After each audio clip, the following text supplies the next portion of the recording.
way we've been indoctrinated as a materialistic culture is that we have one measly life. You better get yours, grab and steal and beg and borrow so that you can satisfy your personal life, climb the corporate ladder, invest in a house, have a few children, and before you know it, the lights go out and the game is over. And this is such an impoverished and pervasive mentality.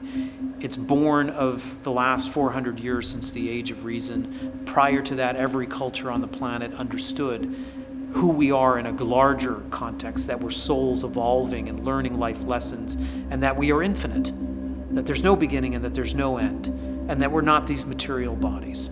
But we've forgotten that in the last 400 years, and look at the effect. Kalau mengingat pesan-pesan leluhur untuk menuju kepada kebaikan, layaknya apapun agamamu, jikalau mau jangan lupakan budayamu. The teachings on ethics and virtue and compassion, patience, kindness, they are born from the womb of emptiness.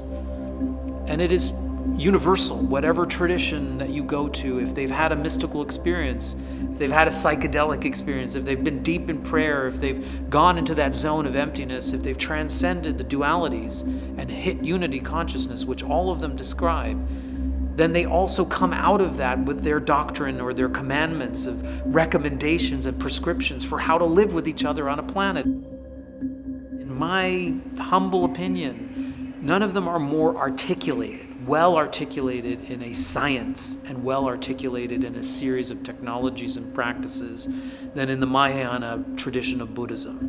The person that we want to become is called the Bodhisattva, the awakened altruist.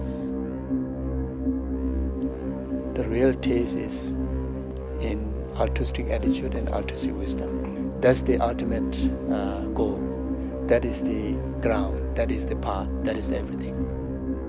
This is the person we want to evolve to become, is someone that's not ready to jump over into the abyss or into the emptiness or live in extended periods of time in the universal cosmic ocean of oneness. The altruist is the one that lives in separation, knowing their true nature, yet living in the world of duality, driven by the impulse of care.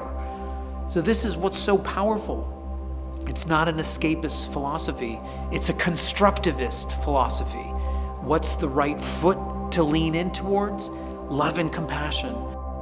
You know, there's one commitment by all the Bodhisattvas. As long as space remains, as long as sentient being remain, may I too to remain to dispel their misery. And for that, even Bodhisattvas, asked to choose from the two options. You want to remain in nirvana peace for yourself, or you can born into Vajra hell to benefit those suffering being there. And the Bodhisattva will say, I will choose to reborn in the Vajra hell to benefit others than for myself remaining in ultimate peace. And what the vow is the resolve in your heart to remember who you are, a soul migrating through time and space with a particular kind of purpose, here to infuse reality with compassion, to help other beings remember who they are. Chatra itself has some very interesting archetype for this country. And the most important is a parasol, the Chatra parasol, because it symbolizes the Mahakaruna. It's the great compassion. It's like the umbrella that covers all this Nusantara or Indonesia. So when we put the Chatra on top of the Borobudur, it symbolizes that we cover all Indonesia with compassion. Is there anything more important than that?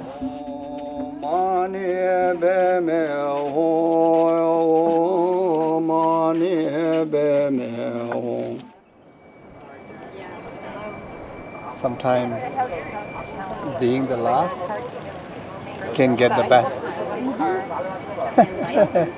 So not always the one who's in front is the winner. So we had the best goodbye view of the temple.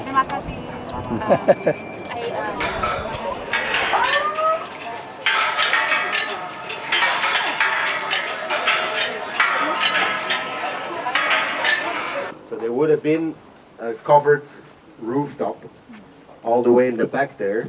And this is probably where transmission from guru to disciples, masters, and the candidate monks would have occurred. So it's a learning spot. So even though we see ruins of the stupas and the statues, but this is just very much in the material form. So try to use our wisdom eye rather than our ordinary eye perception, and try to visualize the completeness of the stupas and the statues. The Borobudur is a mirror. It's showing us that we're both incomplete in some conventional temporal way, but that ultimately we're always complete. And both of those things exist simultaneously. So if that's true, then where in our own lives is this mirror pointing us to? The hard thing is to ask anybody to acknowledge where they feel broken, where they feel incomplete, where they feel unwhole, where they feel incapable, where they feel marginalized, where they feel hurt. And I think we look around the world and there are people and groups all over screaming in pain because of this incompleteness. Instead of pointing fingers at other sides, reinforcing division, each of us look nakedly at the instinctual drives of our own nature and make a choice on a daily basis. Which one will we feed? Take responsibility for our greed, which gets projected into the world as scarcity. Take responsibility for our hatred, which gets projected on the world as violence. Take responsibility for our biases and our false projections, which gets projected on the world as division. Start here first. Use the medicine here. Take the medicine of emptiness, and then infuse our daily interactions with virtue, acts of kindness, acts of solidarity, acts of sensitivity, acts of disarming, acts of generosity, small things within our sphere of influence. It's nearly impossible to start to imagine the entire world transforming if we can't even start in our own backyard.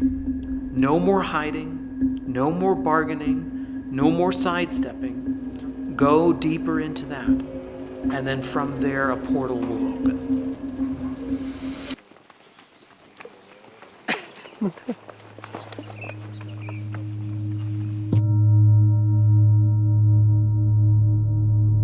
The wisdom of emptiness, the virtue of compassion.